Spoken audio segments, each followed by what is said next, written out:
So in the interest of time, I'm going to turn it over to paper session number 5. And so the order that we have folks going in is Michael and Carolyn. Then we have Lauri, Leah, and Walter.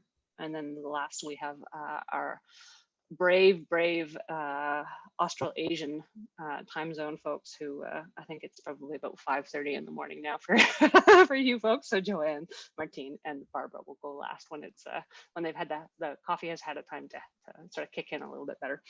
So Michael and Caroline, if I can turn it over to you, and this might take a little bit of fussing about to make sure that you have permissions. Yes, Okay, excellent. Yes. Okay, I hope everybody can hear me. Otherwise, give me a sign. Okay. Thanks for the introduction, and thank you very much for giving us the possibility to present you some of considerations about the challenges for what we call a life world-oriented social work in times of digital transformation, framed by a process of increasing social inequality. The COVID-19 pandemic changed many aspects of the lives of people, and especially the lives of those who are already at the bottom of the social ladder and suffer from poverty or poor health. And we have some early indications that there has been and is coming to be increasing social isolation, that jobs disappear and that social services have been reduced. For continuing their work, social workers are forced to react on these new needs. And at the same time, social workers have to deal with new challenges in the digitalization of their work. Against this background, it is important to deal with the new digital inequalities, not only from a sociological, but also from a practical perspective, we think. So in our first step, we want to focus on digital inequalities in times of increasing social inequality. And we learned a lot in the times of the pandemic. In our second step, we want to take a first look at the implications for a life world-oriented social world by using the theoretical frame of Pierre Bourdieu. So please, Carolin, the next slide. So let us start with our first step. We already know quite a bit about inequalities in digital equipment and in digital skills. But to be honest, we actually do not know much about digital skills in the German population as a whole. Well, there is a government strategy for digital skills development in Germany. What we currently know indicates wide disparities. So the challenge for what we can call truly inclusive approaches is correspondingly great. But we learned, I said it, a lot in times of the COVID-19 pandemic, especially from the situations where children and adolescents are forced to learn in a distance situation. We learned that the attributes of social inequality, like education, income, or place of residence of people, are impactful and also important to know which people we have to reach and how. Next slide, please. On this slide, we show you one recent finding, only one finding. One of us analyzed with data from the so-called socioeconomic panel, a great representative study for the whole German population. You can see on the slide the proportion of children in secondary school in Germany spending more than 2 hours per day on school-related activities at home, according to the high of the parents' educational attainment. As expected, this time is comparatively small in 2019, before the pandemic, and the differences between education groups are also not statistically significant. The same is true for the time during the first lockdown of schools in spring 2020 in Germany, where times increased as expected because all school-related activities took place at home. But unexpected and in many ways precarious is the finding for the period after the first lockdown. Here we see that the group that has the least cultural capital in Bourdieu's sense at home is clearly left behind. One conclusion to be drawn from these findings is that the pandemic situation has put even greater pressure on groups that were already vulnerable. And the groups we are talking about here, low educated parents, but especially single parents, are also the groups at the center of discussions about the new digital divide. So the next slide, please. So let me briefly summarize what we learned from this research before Carolin takes you on our second step. We know a lot about inequalities in digital equipment, and we know that these disparities are impactful in times of distance learning. And we think we have to notice these findings in our ambition to use digital methods in social work. Furthermore, we have learned anew how large and impactful the differences in the domestic situations are, and to what extent these influence the possibilities of ensuring, for example, privacy in digital contexts. We also learned a lot about how group-specific differences in perceptions of this crisis play out at the behavioral level. Keywords here are loneliness, tendencies of certain children and adolescents, or family stress level or exhaustion level of families.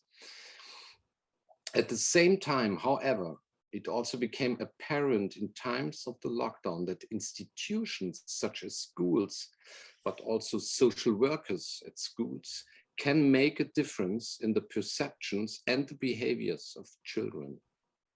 So in the next step, Carolin will present our considerations about the implications of these findings for a further development of social work. It's your part, Carolin. Thanks, Michael. Problems, for example, in distance learning, thus also concern social work. In Germany, students and I have conducted interviews nationwide in various inpatient and outpatient youth welfare services and youth service centers in order to understand how social workers worked with their clients. For example, children and youth service centers that used to work in an analog way expand their infrastructures to act as digital youth houses. They create virtual learning spaces through video conferencing or using platforms to support pupils in their learning. In the wake of the implementation of social distancing rules within the pandemic, many social services were instructed to close.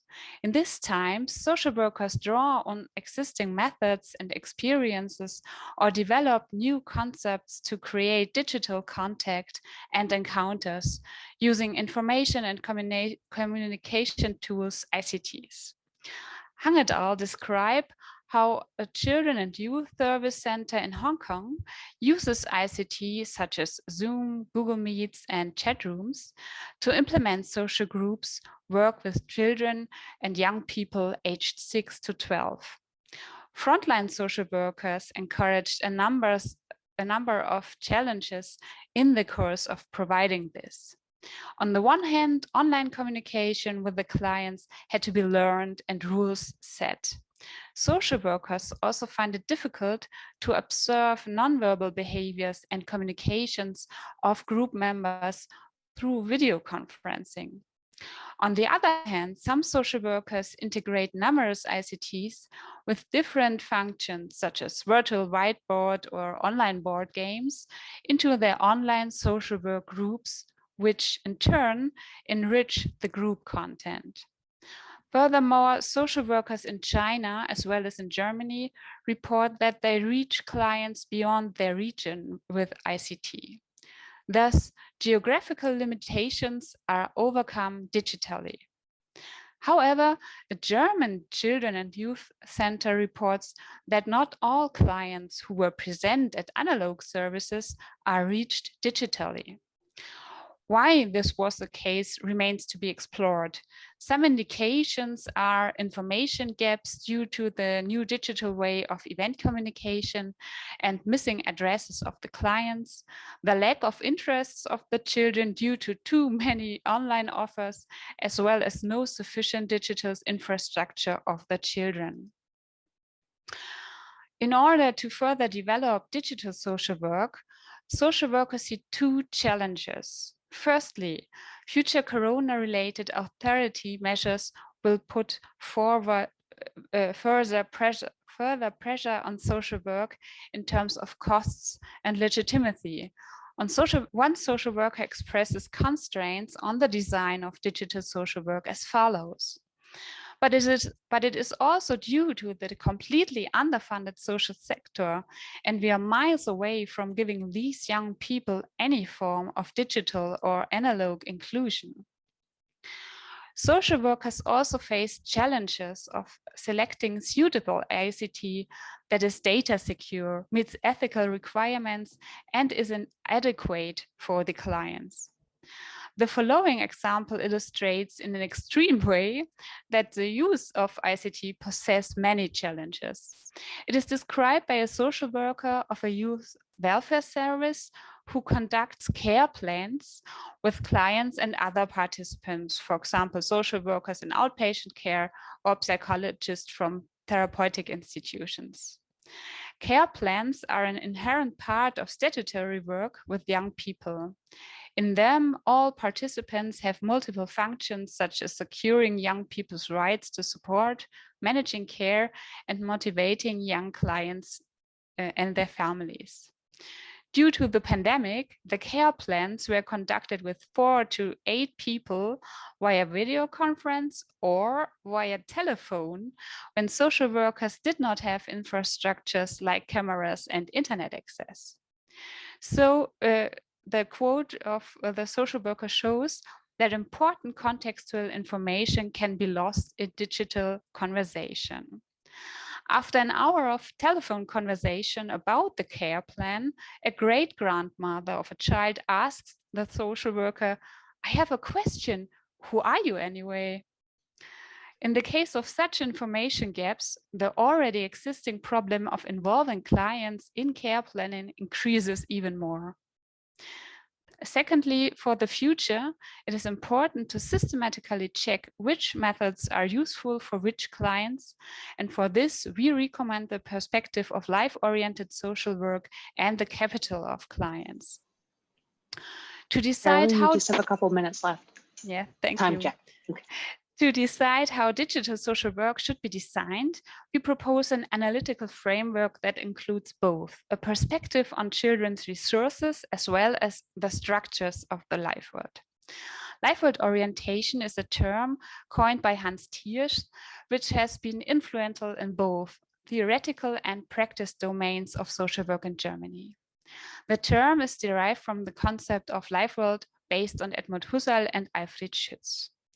Life world orientation means turning away from classic forms of help that are medically shaped, anamnesis, diagnosis, therapy, taking into account the individual social problems of those affected in their everyday life, as well as the self-interpretations and problem-solving attempts of those.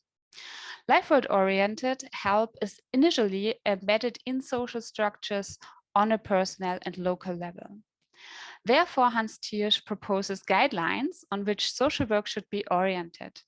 I present 4 of his structural and practice mechanisms of social work that can serve as a frame for analysis to decide whether a digital offer is a good fit for clients.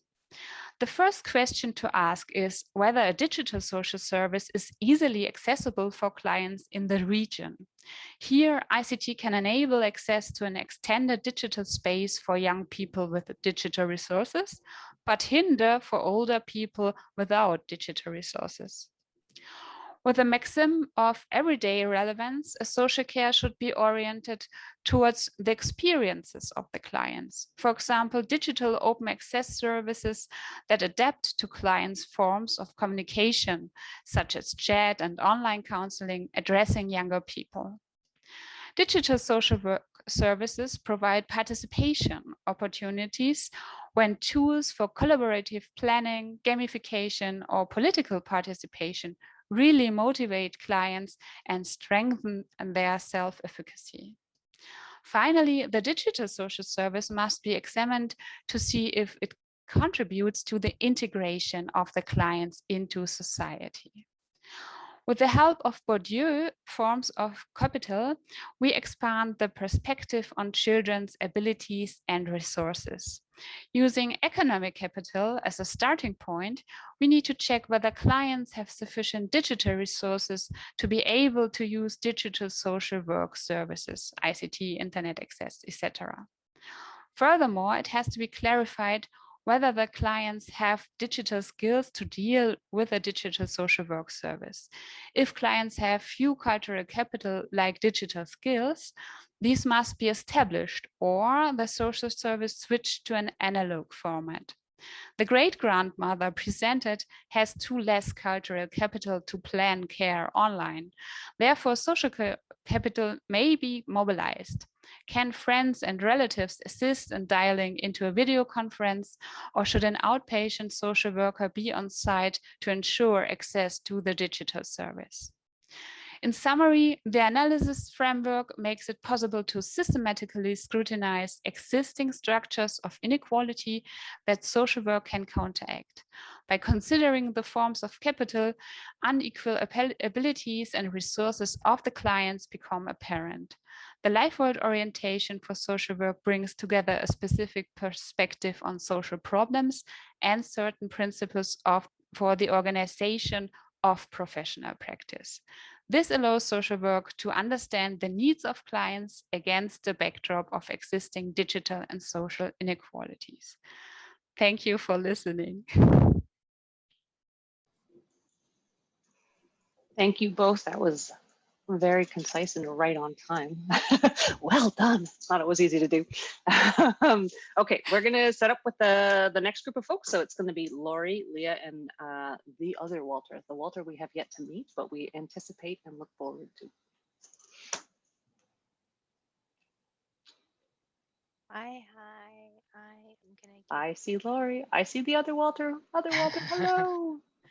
So good. And then one more. We're looking for Leah. Leah is in. She's Leah's in the here. room with us. Yeah. Yay. Ah, there we go. So good. Okay. Host, could you give me screen sharing power? Let's see. Okay, you are now our co-host, so you should be able to share your screen. Thank you. Wonderful. Awesome. Good afternoon, evening, good morning for those of us who are more in a different time zone than Eastern Standard where I'm situated and Central Standard where Walter is situated. I'm Lauri Goldkind. I'm from Fordham University. So we had a very elaborate introductory plan, and I'm going to just turn it over in the interest of time to my colleague Leah, who's going to start us through our data justice conversation so we can be expeditious. Hi, thank you, Lauri. Thanks to the organizers of the conference for inviting us and for starting us off with such provocative questions. I really appreciate Michael and Carolin's presentation. I think life worlds offer a beautiful, fulsome, and useful contrast to what we're about to describe, the contrast with quantified, data-driven tools or orientation to the social. I'm Leah Wolf. I'm a PhD student in social welfare at the City University of New York. Our work, Lauri, Walter, who are this way on my screen, is an ongoing conversation that addresses questions about the intersection of human rights, technology, and social work. That was a Venn diagram, and we're in the middle. Specifically here today, we want to talk about data and why does data justice matter to social workers or for the future of social work. We posit that data matters because social work is grounded in social justice, and data is a social justice issue. For us, data justice, and some theoretical models are about to come, re-articulates the first principles that animate social work. I'd like to open with a scenario. It's a composite of actual events. It describes a scenario that a social worker in the US might encounter. There was a question this morning that I thought was really useful about the context of work being described, whether the social work being described was unique to the global north. And I will say that our examples come from the United States, some from the UK, but a larger dialogue currently in process shows that the collection of use of data and the surveillance, prediction, and sanction that are enabled by the mass collection of data are an international phenomenon. Collection and deployment of data is global. It's happening at immigration borders. It's happening across welfare systems, in policing, and throughout systems of criminal punishment, everywhere. So this scenario describes the experience of a client, a woman whose electronic benefits transfer card, which is a benefit here in the US that underwrites food purchase, suddenly registers a zero balance when she goes to buy groceries. She has no idea why. She calls the office immediately, but she can't talk to a real person because now all calls are answered by an electronic phone tree. She leaves messages, but she doesn't hear anything back. Her refrigerator is empty. She owes back rent, so it's not like she has extra cash to buy food. She goes online, keeps checking the website, but each time the website's down and the FAQs really don't speak to her experience. She's calling you, you're a social worker. She wants to know how and why her benefits were canceled, how quickly they can be restored, and she needs you to help her find solutions. Data are proliferating everywhere in our environment. Humans generate and consume information simply with the friction of moving through the world. Increasing surveillance through smart devices and infrastructure, online transactions, facial recognition, triangulate location, activity, and identity. This client situation is a data problem.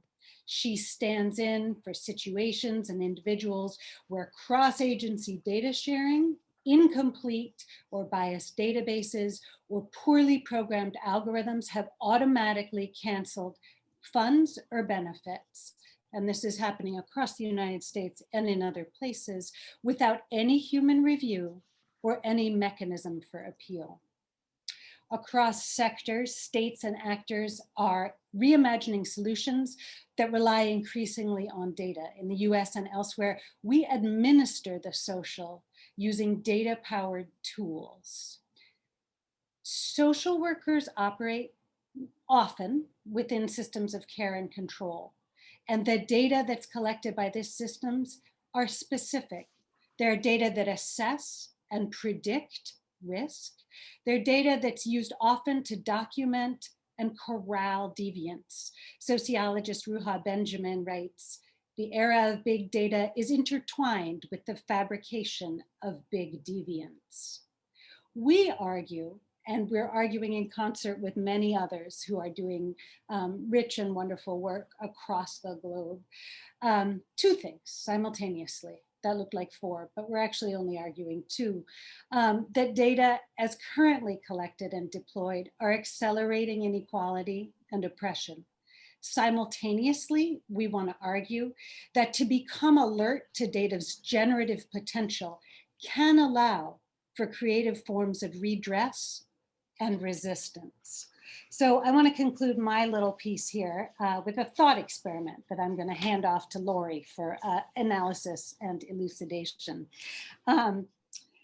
We want to propose that conceptual frameworks informed by the notion of data justice provide a basis to operationalize human rights in an evolving technoculture. So here comes a thought experiment. Close your eyes if you're into that. You don't have to. Imagine a setting you know well. It could be where you work, where you do research, but a place where data is collected about individuals. Could be through neighborhood policing, in a primary school, in a hospital or healthcare setting. And the questions are as follows. In this environment, who has decided what kind of data needs to be collected? Who does the data collected describe? Once the data is collected, who has access to it? Who owns it? Who makes decisions about sharing it? Are individuals aware of what data is collected about them? And last, in the event of a flawed outcome that's been enabled somehow by data, Are there mechanisms for transparency or appeal? So these are the questions that I want to be percolating. If people have ideas or thoughts, please pop them in the chat. And I'm going to turn over to Lauri for further theoretical elucidation. Thanks, Leah. Can you also put the questions in the chat? That would be awesome. And I'm going to skip us ahead a little bit in the interest of time. I think that it was interesting to listen to Michael and Carolin, and then in anticipation of the presentation that comes after us, I think that we offer thanks to the organizers who really artfully sort of put us together thematically and sort of in spirit, I think. And so it was really interesting to see the abstracts of those two proposals and where we're sandwiched. And I think that in some ways you could replace technological justice with data justice, and they're sort of allied and interrelated. And so I offer very briefly, like the Cliff Notes version of a few models of data justice for our consideration. And I guess I would also sort of amplify for this audience, because it's so thoughtful, that there's a strong human rights relationship to how data justice is conceptualized. And there's sort of two big thinkers at the moment in the data justice space.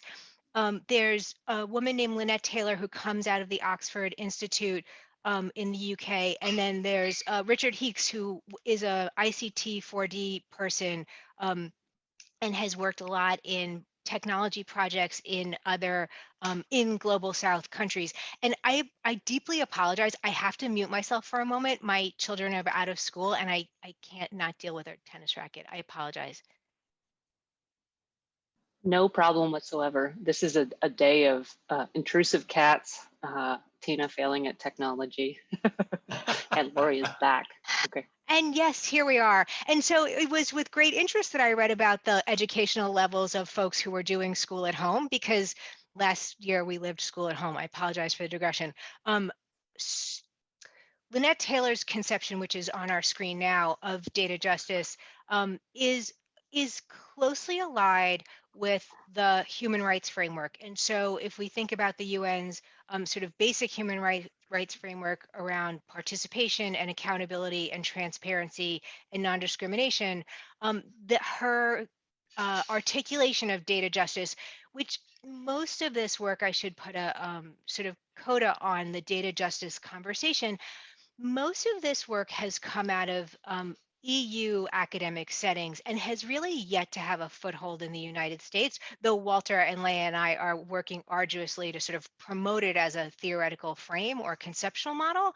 And so, so fairly straightforward in Taylor's articulation of data justice, we're really considering how people are visible in the data. And so understanding what your representation looks like as an individual citizen in this bigger collection of what is called big data. And so how individuals are represented, and in the States and in EU settings, there's a massive conversation about bias in data and how as data sets are sort of concretized and becoming foundational, the biases of the folks who collected that data, right, are sort of synthesized and codified. Informational privacy and how individuals have the right to be forgotten. Clearly, the EU and GDPR are well ahead of where we are in the United States and in other countries. And I guess I also want to point to this idea about privacy being very context dependent. And so there was a question that came up in the Mutual Aid Society or aid organization, sorry, presentation about the orientation of how we think about place being possibly influenced by one's economic system. And so information privacy means something quite different in a Chinese setting or in an Asian context, where people are generally, citizens are more used to and acculturated to data sharing and freely sort of having systems take care of their data or steward their data. Engagement with technology and the ability to share in data's benefits, autonomy and making technological choices. And so Leah was talking about electronic benefits mechanisms in the US context, and people who are consumers of those services, cash assistance, child welfare services, really have zero autonomy in how technological choices are being made on their behalf. And then lastly, non-discrimination, which we could imagine is closely related to visibility in terms of being able to challenge the bias that we might find in our data sets. And I am talking, I realize, at warp speed. And so so I'm happy to share resources about any one of these models after we finish our talk. This is just a very basic conceptual picture of the Richard Heeks variant of data justice. And so from Heeks's perspective, he's pulling in some of the more classic social justice mechanisms to infuse his articulation of data justice. And I guess not surprisingly, probably to this audience, neither one of these theorists are social work practitioners, right? And so it's always, we tend to highlight in our work that while the Code of Ethics in a US context or the IFSW Code of Ethics really amplifies that social work is a social justice grounded enterprise, that we have so far not really been a part of the discourse around technological justice or data justice as it's being sort of, as it's kind of sort of evolving and expanding. And I highlight just, I highlight two sort of additional variants of the data justice framework and bring to our attention design justice, which is coming out of also out of the United States. And design justice is really, in many ways, when you sort of unpack what's happening in the design justice principles, really looks quite similar to participatory action research, but it's been packaged for an audience of folks who are human computer interaction folks or tech designers and user experience folks. And so, and again, social work has not been super present at the design justice table. And it's a conversation that's sort of marching out ahead of where social work has sort of been with regard to infusing a human rights framework in design constructs. And then lastly, oh, sorry, I didn't advance. Data feminism is another sort of allied set of ideas coming from a feminist perspective on how we might articulate and operationalize data justice. And so data feminism works to or considers how we might decolonize data practices, quite consistent. I'm going to bounce this back for a second. Quite consistent with the principles articulated by Lynette Taylor. I want to just leave us with one thought before I turn it over to my colleague Walter, in that this idea that finding ways to make data useful to humanitarian decision makers and executive directors is really, I think, one of the biggest opportunities and challenges simultaneously that we face as practitioners and folks who are training practitioners. And we'll talk towards the end of the talk about some provocations about how we might consider what kinds of skills and information that practitioners and social work students and maybe even our faculty colleagues might need in order to breathe life and make vibrant this sort of real imperative. Walter, I am going to turn this over to you.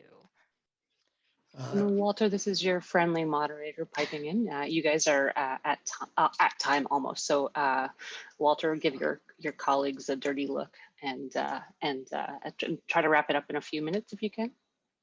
Well, yeah, we had one project we wanted to lay before you, which is a project called Open Notes in the United States. And Open Notes has had a significant involvement since 2014 of social work. And as some of you might guess, what Open Notes refers to is that now both clients, patients, and psychotherapists and therapists have open notes. They share them with each other. So I want to relate this back very quickly to the framework of Taylor that we've already discussed. first of all, invisibility. In this case, the encounter in social work has changed.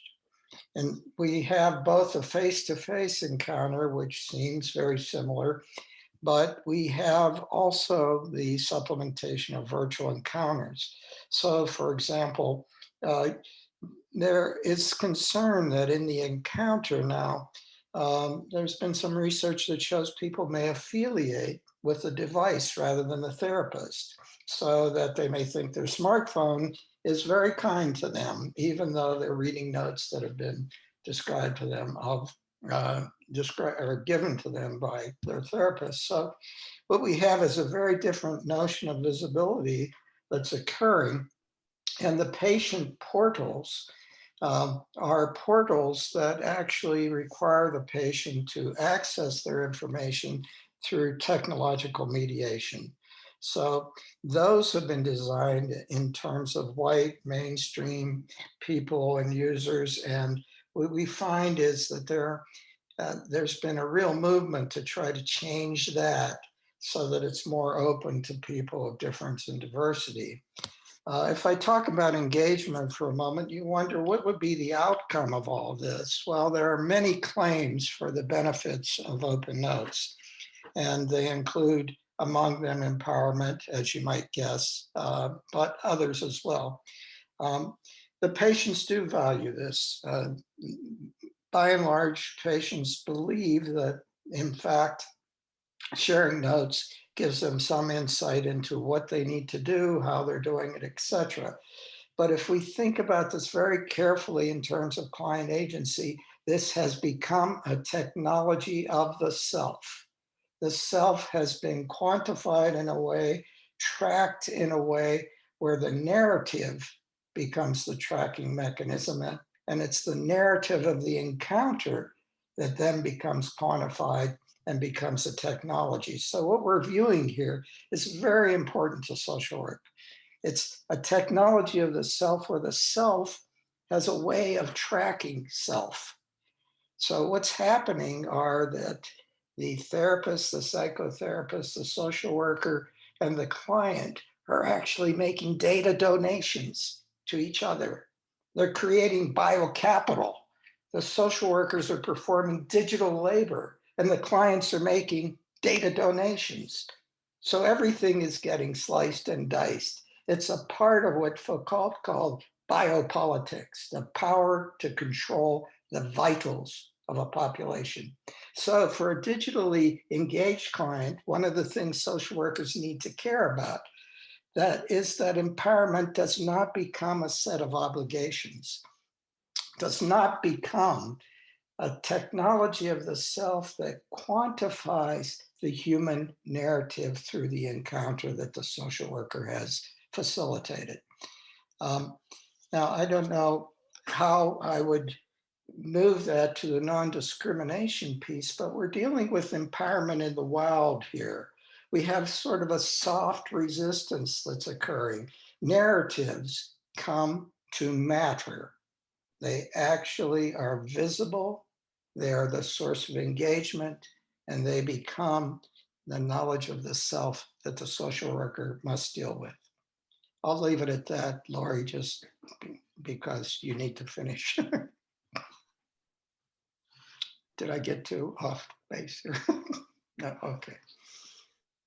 I feel like we're coming very, very close to being out of time, and so I posted our sort of last slide, which is really more of a set of provocations than a set of answers at this point. And so I hopefully we'll get to talk about these things towards the end of the wrap up, but essentially we really are interested in a dialogue about sort of how do we help both clients navigate these new pieces, right, and understand the both production and consumption of their data and the attendant protections that we might help to realize, as well as like what do our students need to know, right? So how do we move students into this new techno infused ecosystem and environment when they're quite interested in relational activities? And I'll leave it there because I know we're out of time. Thank you. Thank you all three of you. That was brilliant and nice and meaty. So I think we're going to have a fantastic discussion in a minute. But first, we have one more paper. So if we could bring up Joanne, Martine, and Barbara, and they are going to be our final paper session.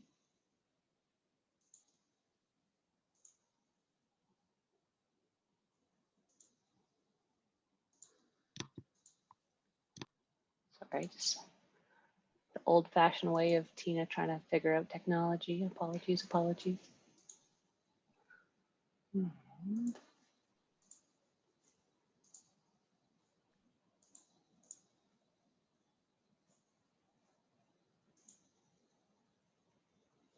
We're almost there.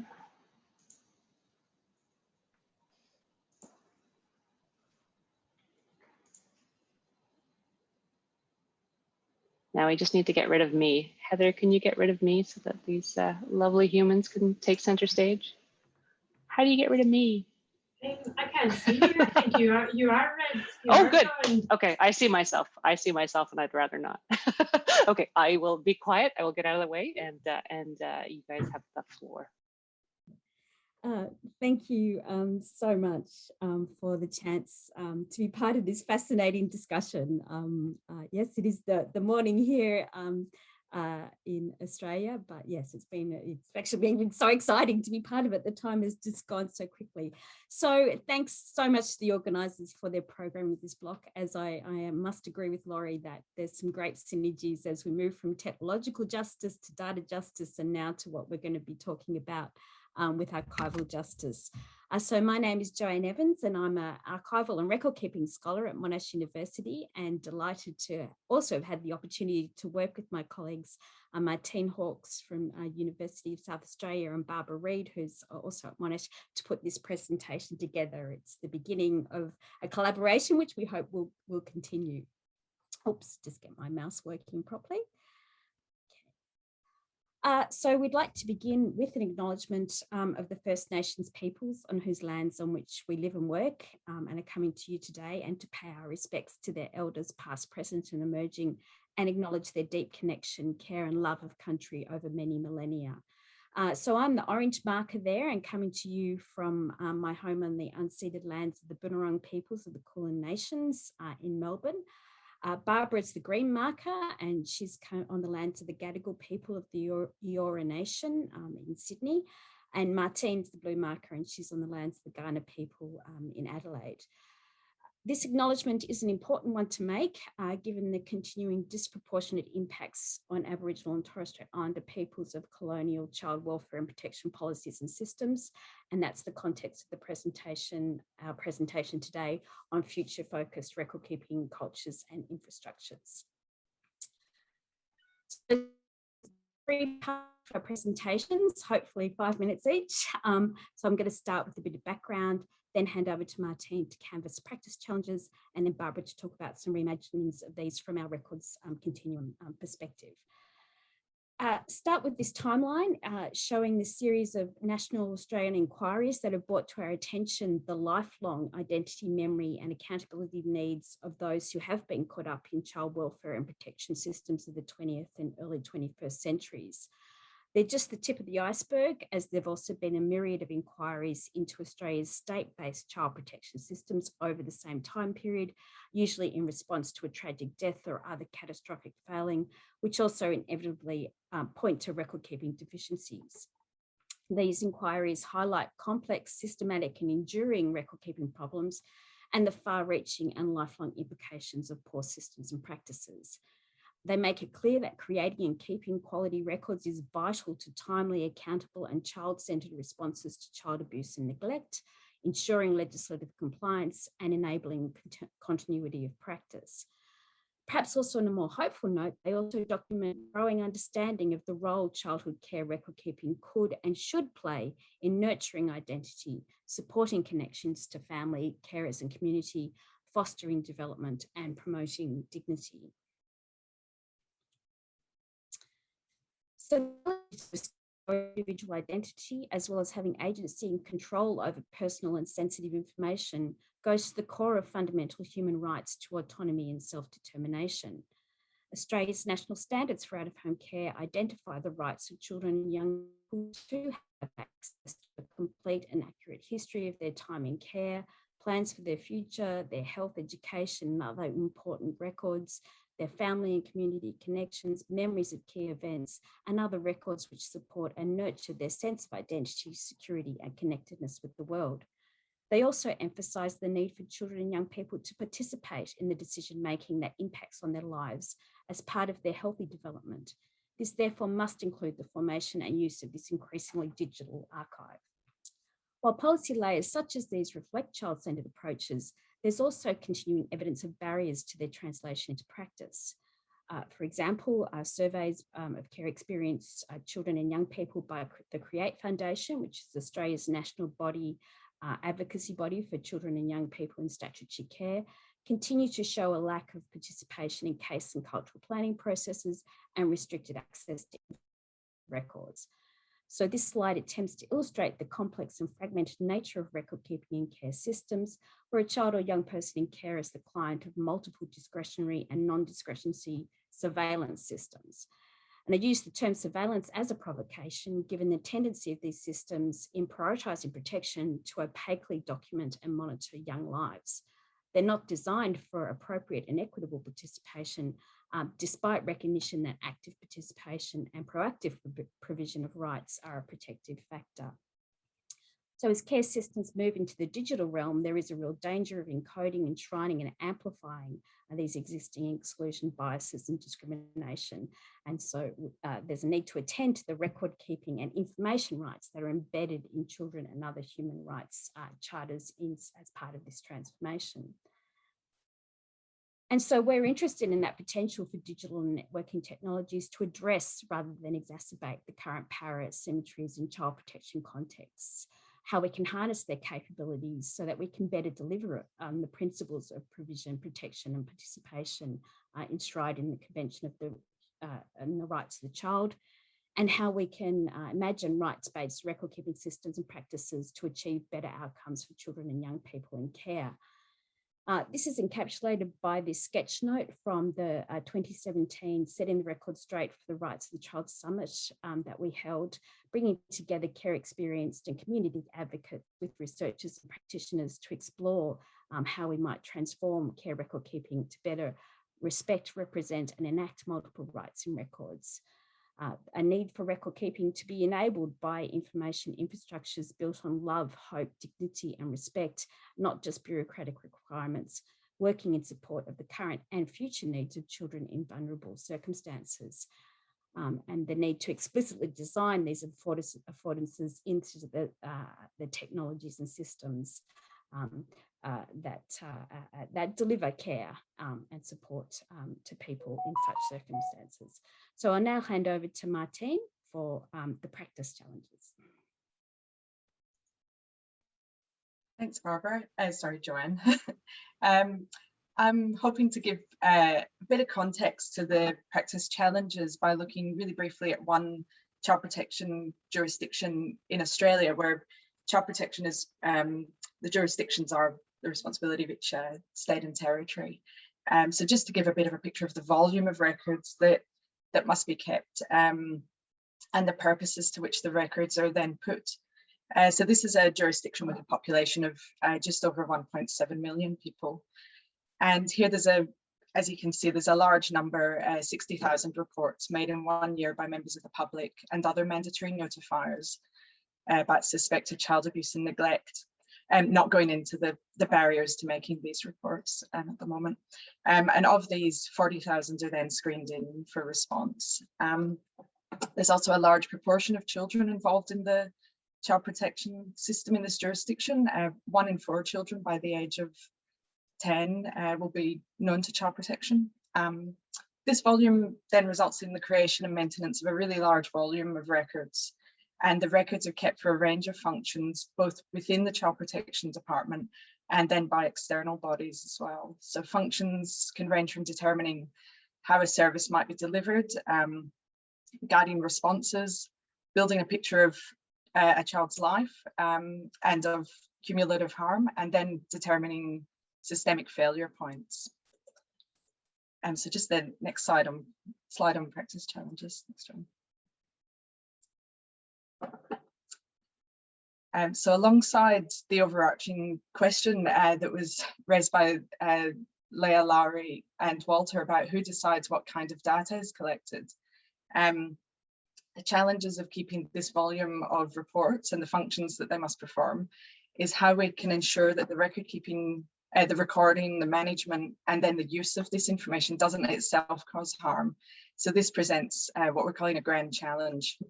So some of the limitations of the records that have been identified in the reviews, inquiries, and royal commissions that Joanne described include inaccurate, minimal, or absent information, the absence of the voices and wishes of the children concerned, and a failure to share records between child protection jurisdictions and with other bodies. So these limitations can hinder access to services. So for example, when a child's age, diagnosis, cultural identity is misrecorded. And then limitations can also prevent early responses to child abuse and neglect, at times with serious, or as in recent cases in Australia and the UK, fatal outcomes for children. So for example, where information hasn't been shared or is incorrectly or opaquely recorded, or it's just missing. So our question is, why do these types of record keeping limitations happen when the outcomes are serious and well known? So this leads us to boring records. So while, so just the next slide. So while this question is currently somewhat untested in the Australian child protection jurisdictions, the literature presents the opinions of social workers, which capture some of the practice challenges to record keeping. So these are most comprehensively captured in Katie Prince's Boring Records. His title sums up one of the challenges that might come to mind when thinking about record keeping and child protection work, and also in other sources, primarily from the UK. So I'll quickly run through, and with apologies to the authors, paraphrase some of the main challenges. So firstly, that record keeping is not viewed as being core to child protection work. So for one social worker in children's care, you're sitting behind a computer, not making a difference. Then there's also a tension between good records and good work. So another social worker asks, can you be a good social worker in practice and a good social worker in paper? And they conclude that you can't be both.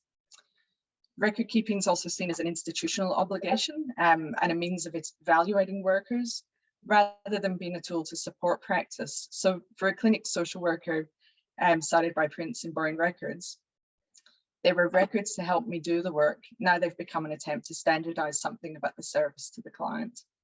And finally, we have the issue of techno-solutionism, where we expect that technology, or a new database, for example, will resolve the limitations of child protection record keeping and improve practice. So this is also raised in the literature. Some practitioners describe finding workarounds for the electronic information systems that they enter information into in order to meet needs and difficulties of translating practice into a database. So for one social worker, cited by Devlieri and Roos, following procedures would not bring us one step closer. And to be honest, I think some people would not get the help they need.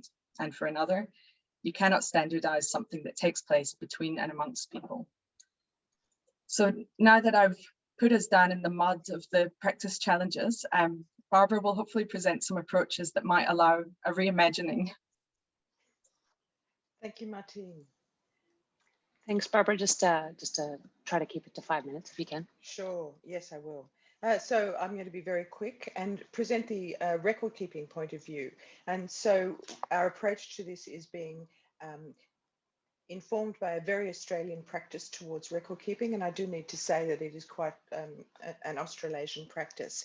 But this is a records continuum approach, which creates situational awareness of the complex, contested and dynamic environments in which record keeping takes place to guide decision making and systems design in order to meet and identify evidence, identity, memory, accountability requirements.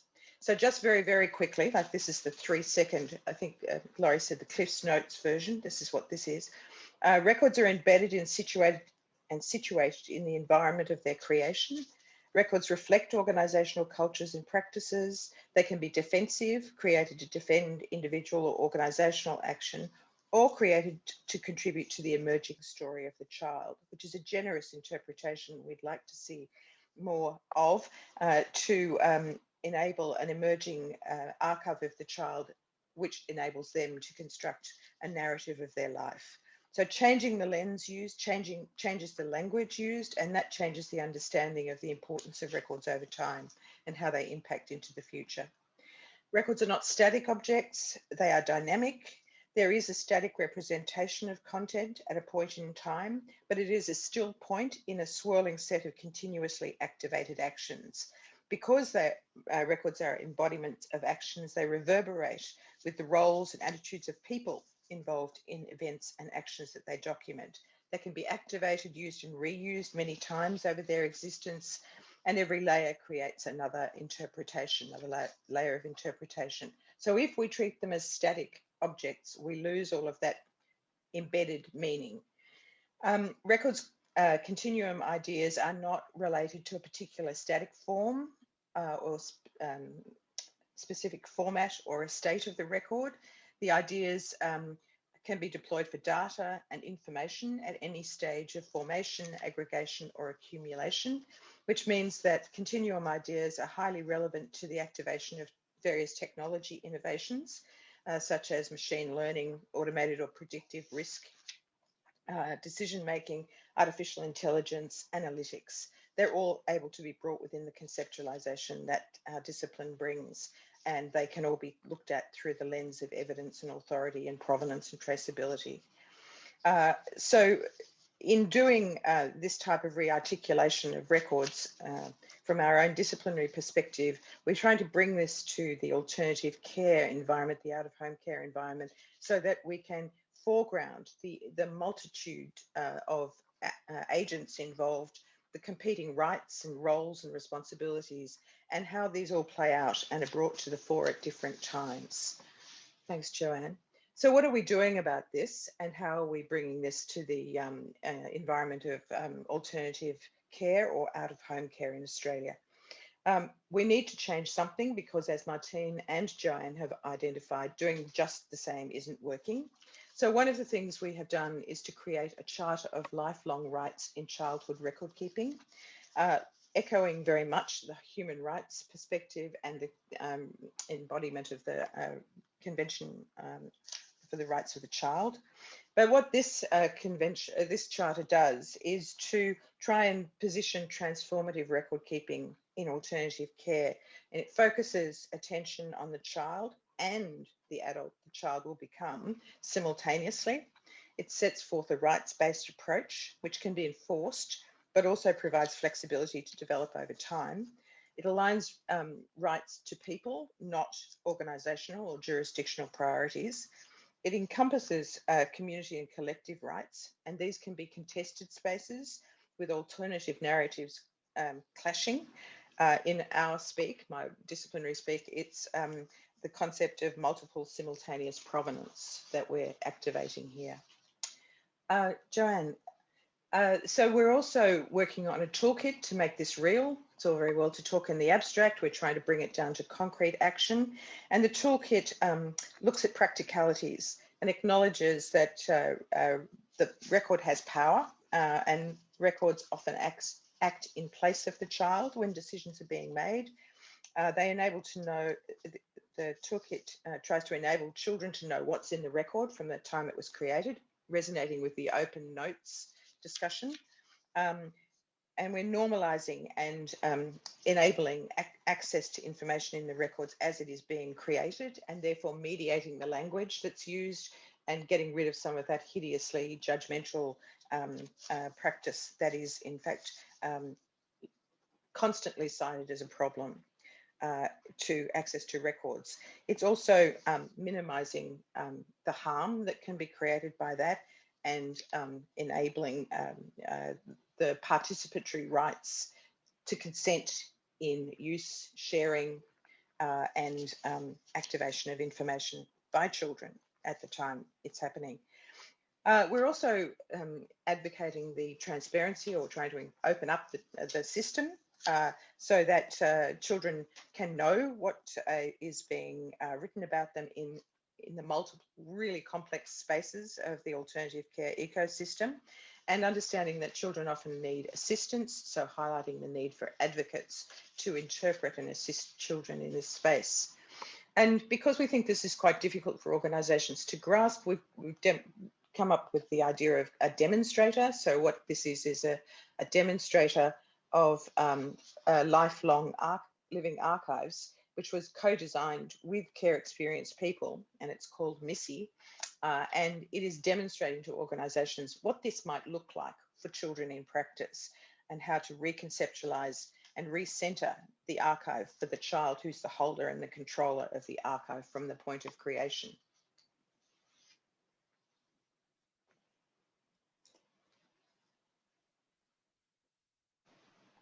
Mute myself to conclude. So we conclude this presentation, I guess, conscious of the deficiencies, the complexities, the chronic under-resourcing in the child protection sector that can make looking to a brighter future so difficult. And going back to the title, Future Focused Record Keeping Cultures and Infrastructures, hope we've provided a glimpse of how interdisciplinary collaborations can be part of imagining future potentialities and possibilities for enhancing record keeping practice to meet a child's current care and future identity and wellbeing needs.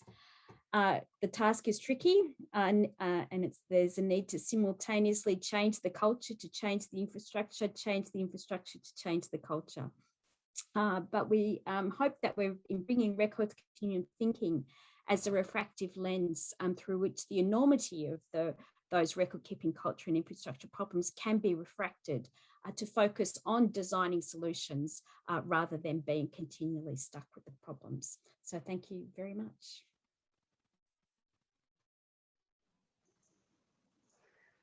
Thank you, that was wonderful. How would folks like to get started? I feel like I just want to let all the folks that just presented papers hang out and nerd out, and then with the rest of us can watch you guys share things and get really excited. Does anyone have any burning, pressing questions that they want to jump in right away with? Or if you have quieter questions that are maybe not so urgent, you can throw them in the chat, and I can flag them for folks. But it is whatever people would like.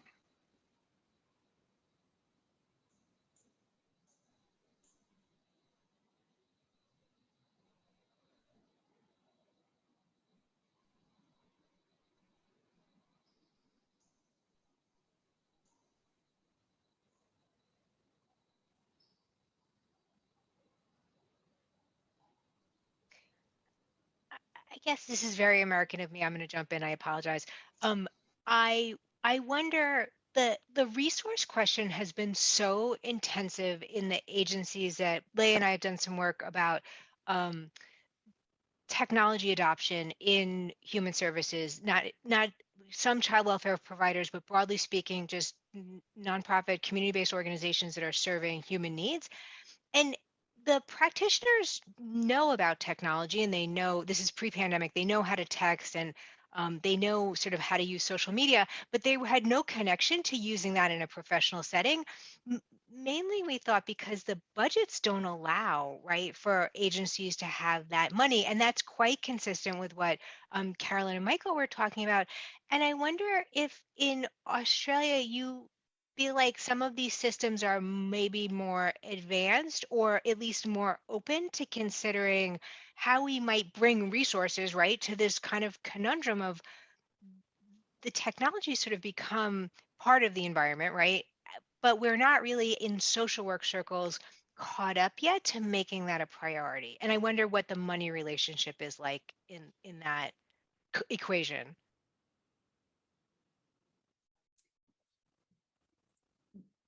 Yes, I think, yeah, it's such a complex one because in some ways, some of the institutional systems are just so working against that kind of practice. They add such a burden and layer to people's work because there's just such a mismatch between the way that those systems are constructed and sort of the everyday technological work, I think that was talked about earlier.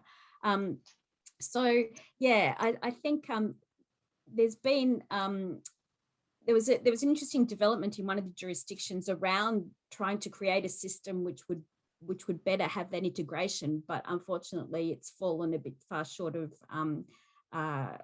expectations there. So I think it's a continuing challenge, and I think for me it's that the social work voice needs to be much stronger in the design of that infrastructure, those institutional infrastructures, and I guess coming from an IT faculty, I'm conscious that the people who are the programmers and designers need to be made more aware of seeking that voice and not making a whole lot of assumptions as they start to actually turn these systems into reality. Yeah.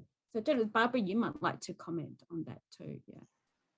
Yeah, the comment I was going to make was around the fact that there has been some movement in understanding we need to do it differently, but the infrastructure and the kind of technological burden of systems that are already in place have actually impeded the development of these things. So we can write great functional specs and desirable outcomes, but the actual infrastructure of the organizational weight and money, as you say, to actually redo it has actually proved a barrier.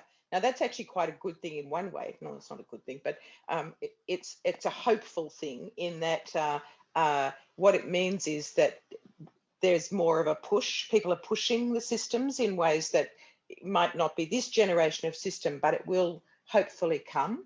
And some of the reconceptualization about where records live and who owns them and the control points, we're trying to change some of that in the interim before the systems can actually be multiplied, and the kind of democratization of the systems and the sharing of information and the non-datification of individuals can be embedded into how we actually organize systems. So on the one hand, it's a problem in the social work systems, the child protection systems we work in now, but there's a much bigger social problem around datification, which I think Walter, you were articulating really well. And obviously the resonance between the two projects are really very high.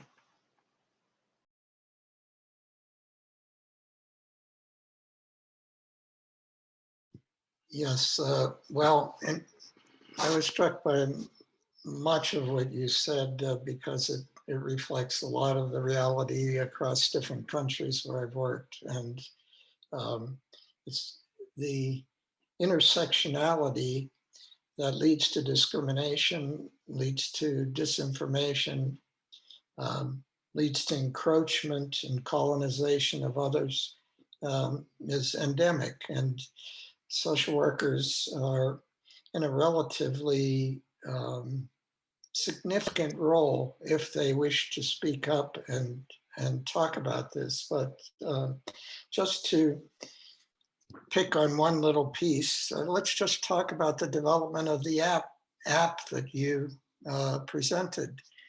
In the development of the app, there had to be an integrated technology team. And the integrated technology team had to represent from its outset social work knowledge, background, skills, as well as the procedures and rules and so forth. But in many of the apps that I've seen developed, that is not the case. There may be some initial input, and then suddenly the app gets developed, and whatever it does, God only knows. Well, I'm sorry, some of you may not believe in that in particular, but I mean, no one knows what happens to the data. The other piece is that app development today unconsciously generates datafication. You are creating a data store. You are creating a market. You've generated from that child the beginning of a narrative that will become a part of a topical inquiry into children like that and subjected to algorithmic reasoning. And so at some point, all these little pieces need to be parsed out, and people like us in social work and the helping professions, we need to stand up and talk about the principles that need to be honored.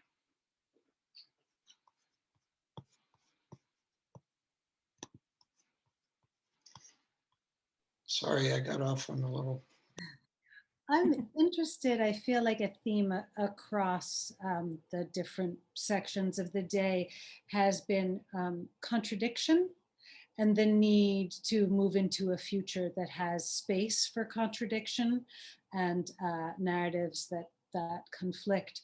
At the same time, I don't know of any systems that welcome sort of spiky records, you know, records that are fraught by contradiction and complication.